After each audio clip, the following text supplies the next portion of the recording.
खौफनाक 200 साल पुरानी हवेली जो कोई गया, लौट कर नहीं आया।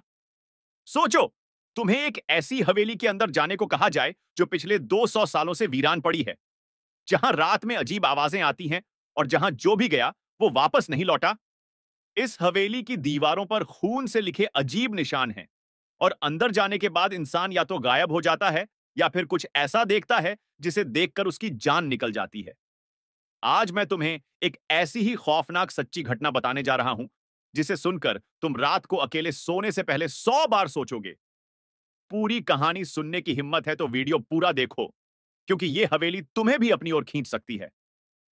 यह घटना 1998 की है, जब तीन दोस्त राहुल, अजय और विक्रम एक पुराने गांव में घूमने गए थे।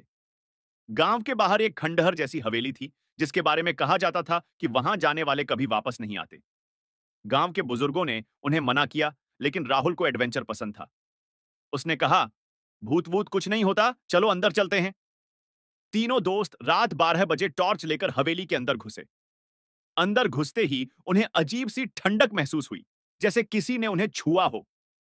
हवेली के अंदर हर जगह जाले थे और दीवारों पर खून के सूखे धब्बे थे। जैसे ही उन्होंने सीढ़ियां चढ़नी शुरू की, अचानक पीछे से दरवाजा अपने आप धड़ाम से बंद हो गया। विक्रम घबरा गया और बोला, भाई, ये जगह सही नहीं लग रही, हमें वापस चलना चाहिए। लेकिन राहुल और अजय ने उसकी बात नहीं मानी। वो और आगे बढ़े। हवेली के बीच में एक बड़ा हॉल था, जहां बीचों बीच एक लकड़ी की पुरानी कुर्सी रखी थी। जैसे ही राहुल उस कुर्सी के पास पहुंचा, उसे ऐसा लगा जैसे कोई उसके कंधे पर हाथ रख रहा हो। अचानक हवेली के कोने से एक महिला की दर्द भरी चीख सुनाई दी, बचाओ, मुझे यहां से निकालो।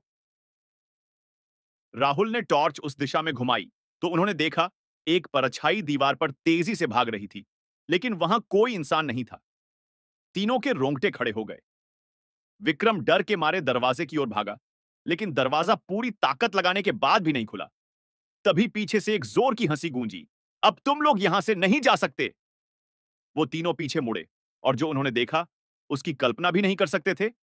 वो कुर्सी अब हवा में लटक रही थी और उसके पीछे एक अजीब काली परछाई खड़ी थी, जिसकी लाल जलती हुई आंखें सीधे उन्हें घूर रही थीं।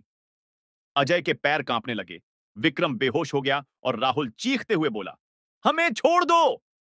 तभी हवेली की घड़ी में 3 बजने लगे। टिक टिक टिक, टन टन टन, और अचानक सब कुछ शांत हो गया। सुबह जब गांव वालों ने दरवाजा खोला तो हवेली के अंदर सिर्फ विक्रम बेहोश पड़ा था। राहुल और अजय हमेशा के लिए गायब हो चुके थे। आज भी अगर कोई उस हवेली में रात 3 बजे जाता है तो उसे दो लोगों की चीखें सुनाई देती हैं और एक काली परछाई जो धीरे धीरे तुम्हारी ओर बढ़ने लगती है। क्या तुम इस हवेली के अंदर जाने की हिम्मत करोगे? अगर तुमने पूरी कहानी सुनी तो कमेंट में हॉरर लेजेंड लिखो। ऐसी ही डरावनी कहानियों के लिए वीडियो को लाइक करो और चैनल को सब्सक्राइब करना मत भूलना, क्योंकि अगली कहानी और भी खतरनाक होने वाली है।